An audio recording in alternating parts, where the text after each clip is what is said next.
It's your dog? Mm-hmm. Reel it in, then set it down. He's lost most of his color, now he's getting older. Shit! You should remember to keep a little more cash around, old man. Sorry about your dog, Julian. I don't know anything about your dog, mister.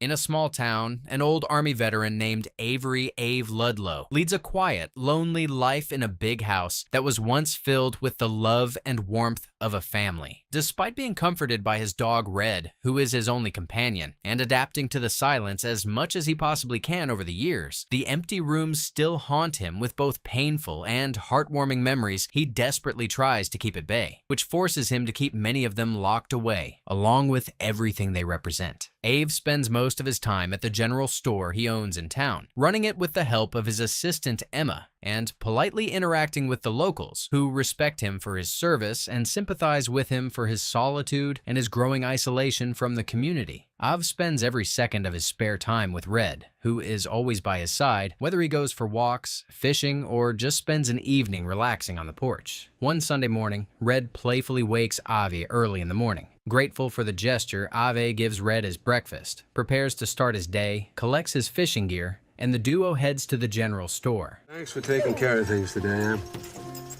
There, Emma warmly greets them both, loads a cooler onto the truck, and sends them off for an afternoon of relaxation and fishing at the local lake. A few minutes later, Ave gets to the lake, chooses the best spot in the shade to set up, casts his rod, and sits down to enjoy the peaceful scenery. With his best friend right by his side, Ave spends a few hours fishing and enjoying the comforting silence, during which he reflects on his life and everything he's been through, truly grateful for Red, who has gotten him through the devastating losses in his life. Moments later, this peaceful silence is broken when three teenage boys, brothers Harold and Danny McCormick, and their friend Pete Deuced, who have spent hours unsuccessfully trying to hunt deer, arrive at the lake, see Ave from a distance, and arrogantly approach him from behind.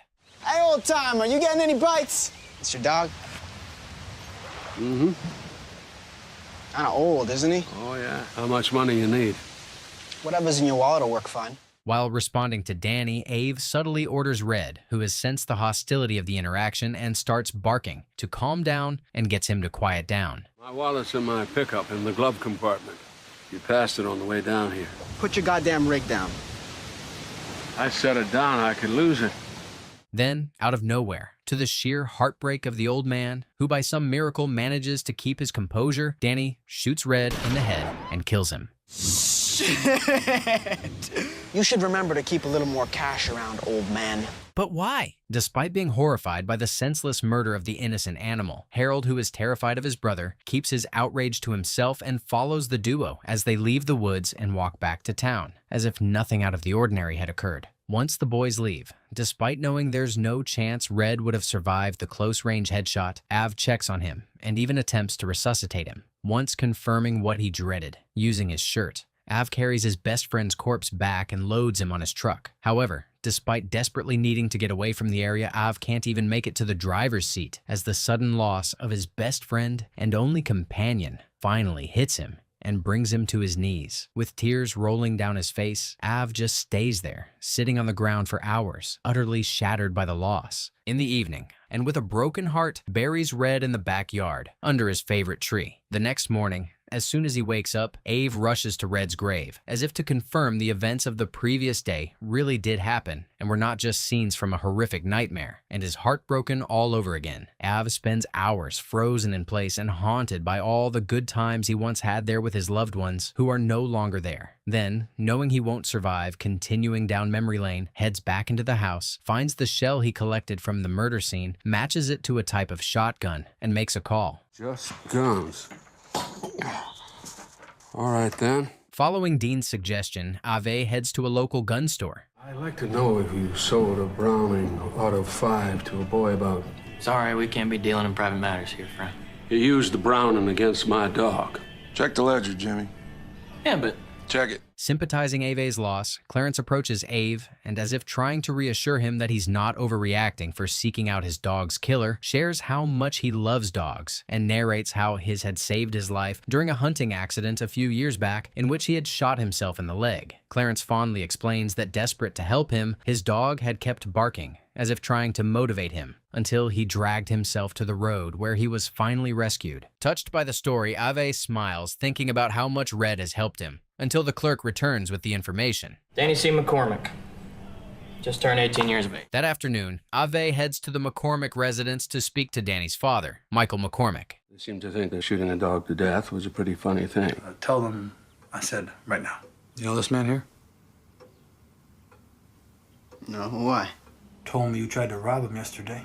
Did you take the Browning out yesterday, Danny? No. No. No, we drove to Jenny Lind. You got the wrong pair of kids, and that's all. Did you expect them to confess and own up to killing a dog in cold blood? Determined not to give up, Ave heads to the other side of town to meet with his lawyer, Sam Barry. You can't prove attempted robbery. It's just your word against theirs. He didn't just give the dog a kick, Sam. The sheriff could at least arrest him. Put the fear of God into the little son of a... Av then goes to his store to keep his mind off the tragedy and the ignorance of those involved so that he can figure out how to proceed. Where's the old mutt? He's gone, Emma. Gone? Boy shot him. Why There wasn't any sense to it. Just meanness. That evening, Ave returns to his quiet, empty home, where he spends hours doing some chores to tune out the deafening silence and occupy himself. A few hours later, Ave senses some presence, realizes that someone is watching his house. But as he gets closer to the window to investigate, he hears a car speed away. The next morning, Ave receives a call from Sam, who has had a change of heart and has decided to join the fight for the poor old man's sake. Found out a few things about McCormick. Oh, I also think I've found out who your third boy is. Ave then heads to the doused residence to speak to Pete's parents. I guess you talked to Mr. McCormick then. Didn't say nothing about no shotgun or no old dog. Just what you think you're doing coming out here like this? It wasn't your boy who fired the weapon. I only want the truth for him. Tell him to do what's right. In the evening, Av meets with Sam at a local general store where the lawyer introduces him to a local journalist named Carrie Donnell. Did you ever throw Danny McCormick out of your store? They're trying to make out like you're some kind of crank. Got a grudge against Danny. The trio then sits down for dinner, and Carrie starts making her case. 2 dogs, barely alive, chained outside in the yard. Now, the DA wasn't going to prosecute the case. I want to take a film crew down to where it happened. Are you saying you want to report all this on television? The next day, Ave takes Carrie and her crew to the lake in the woods where Red was murdered, and while being filmed, narrates what happened in great detail. A few nights later, after spending a few hours alone in complete silence, Ave realizes the peaceful silence he used to enjoy with Red by his side now seems so eerie and daunting, and hoping to escape the sheer loneliness, he prepares to retire early until he hears a car approaching his house, and cautiously heads to the door to find out who could be coming to see him. As soon as he steps out of the door, Ave is surprised to see Carrie, who had learned that he didn't have a TV to watch the news on and has brought him one so that she can show him the news report they filmed that has just been aired. Do you have any wire hangers? So where's your cable connection? Then, as Carrie heads out to search for wire hangers, she comes across Ave's medals and learns that he was a soldier. Appreciating Ave for all he has done for his country, Carrie returns to the living room and plays the tape. So far, the district attorney has refused to prosecute the case. It has been said that the greatness of a nation and its moral progress... You certainly said it well. That means a lot to me. Seconds later, the silence is suddenly broken when a rock is thrown through a window. But luckily, Ave and Carrie get out of the way just in time. As a car speeds away outside, the duo finds an angry mocking Ave's TV appearance and threatening to make it his last. Wow. We certainly got their attention. Early the next morning, Carrie and Ave inform Sam about the shocking incident of the previous night and join him as he heads to the DA office to report the matter, hoping it will strengthen their case against the boys. So, you want to go ahead with this? Of course I do. Wants me to cover an apartment building fire instead. A guy Just can't walk away from this. So sorry, Ev. That evening, frustrated by everyone's ignorance, which seems to be sponsored by the McCormicks, Carrie decides to take Av out drinking in hopes of drowning their collective stress in alcohol. You know, Av, I'm just so disappointed. I've been suited for this job from the very beginning, and I'm good at it. The duo then heads to Ave's home where they get to know each other better. Well, she was wrong. She looks so young for her age. Hearing the question, Ave's expression suddenly changes, and he becomes crestfallen. His tone suddenly becomes serious as he proceeds to respond to the journalist. I don't have any sons.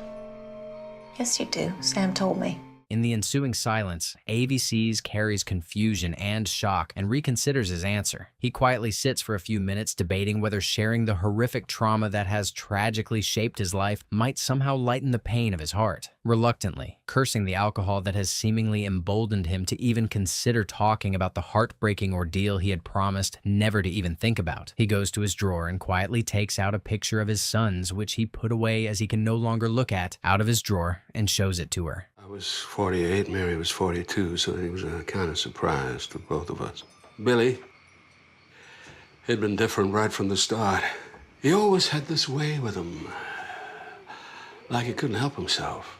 Billy had come round the house earlier that evening looking for some money. He hurt her so bad, I guess he thought he burned him to death. Then he came back down and threw the kerosene over Mary lying on the kitchen floor. As if reliving that fateful day, Ave starts narrating about the incident that changed his life forever with a haunted voice. Herself outside and roll across the ground on the dirt and the grass until the flames were out. She lived for another 5 days, never did come out of the coma. Straining to hold back his tears, Ave continues his story. Her burns were so bad, they wouldn't let me hold her. I did anyway. How does one survive such a tragedy? In the next few days, Ave drives around town following the boys around. In the mornings, he starts from the McCormick residence, follows Danny and Harold to Pete's dilapidated house on the other side of town where they pick him up, parks outside the restaurants and hangout spots they frequent, watching from a distance, and even goes to the movies they watch, studying their routines until they retire back home at the end of the day. Despite being careful not to draw attention to himself, Ave's presence is felt by Harold, who sees the old man surveilling them but keeps this information to himself, hoping not to cause more trouble. One day, as he returns from his coffee run, Ave is surprised to see a terrified Harold waiting to speak to him by his truck and calmly approaches him. After his conversation with the scared teenager, Ave heads to Michael's house to speak to him one more time. Surprised by the visit, Michael throws his wife out of the office and proceeds with the meeting. Less either way. Do you understand? Do you understand, Av? Do not go snooping around my boys anymore. If you're going to sue me, just go ahead and do it.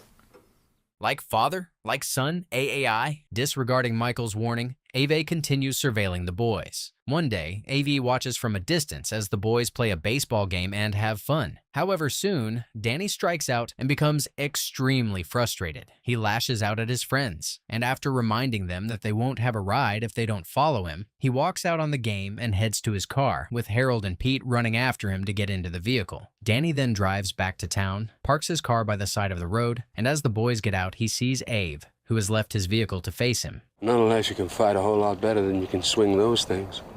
You got a nice swing, Pete. Good eye, too. Danny then proceeds to attack Ave, but is held off by Harold and Pete. I'm telling you.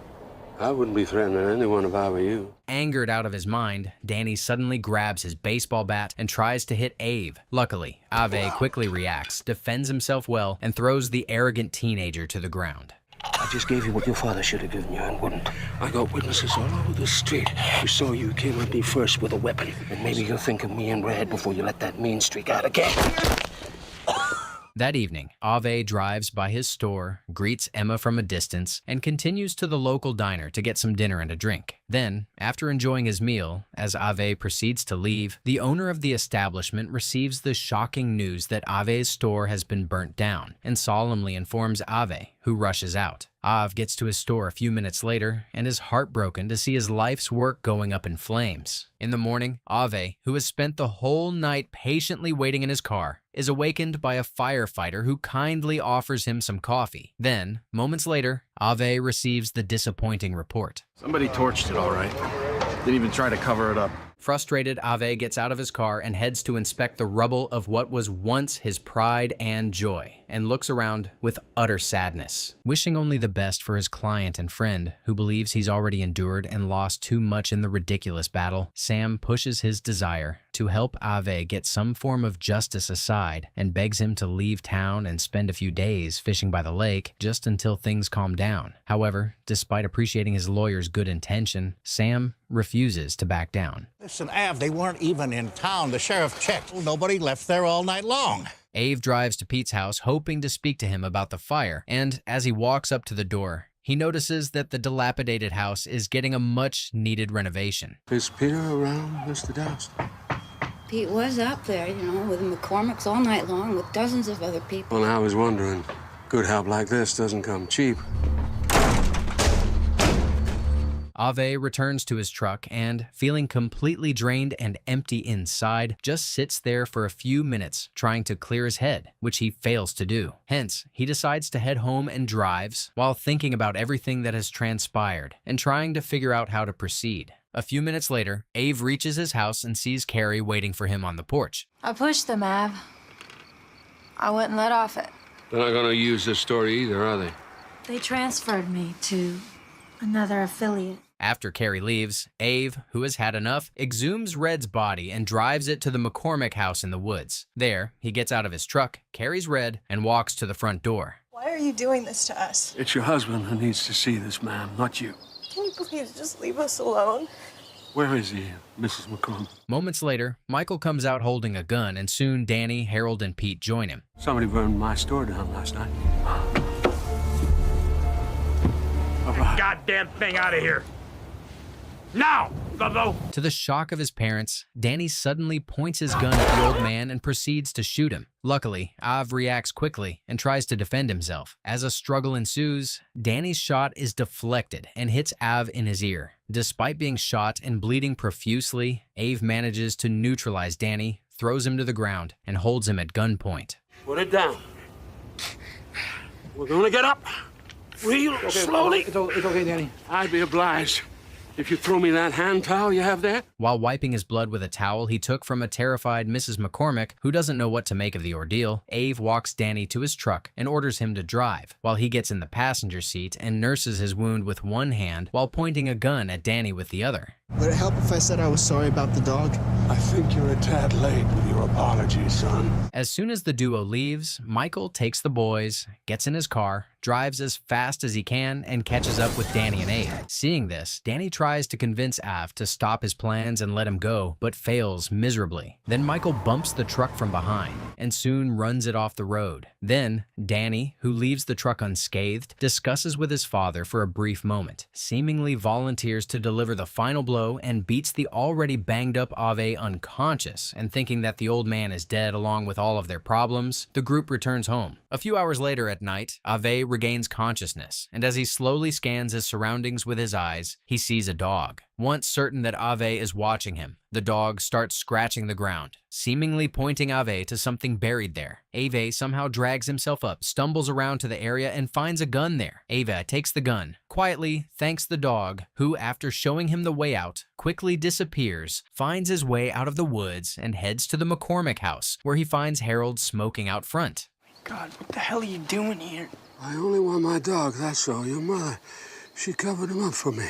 Just take me back to where they threw him. Harold then leads Av to the woods out back, but soon Michael, Danny, and Pete come up from behind them. Get back for my dog. Now tomorrow we're gonna bury him. You sure do cause a whole lot of trouble there, old man. All of a sudden, Danny fires his gun and shoots Av in the belly. Despite this, Av reacts quickly once again, returns the fire, and soon a shootout ensues in the darkness of the night. A few minutes later, everyone falls to the ground, and a haunting silence takes over, as Ave, who's severely injured, nurses his wounds on the ground. He's devastated to see Harold, who is fatally shot, struggling to breathe, realizes that he won't make it, and comforts the boy, whose fate had been decided by the cruelty of his brother's actions in his final moments of life. He then goes to check on Danny and sees that, despite being severely injured, he's hanging on to life. Stay still.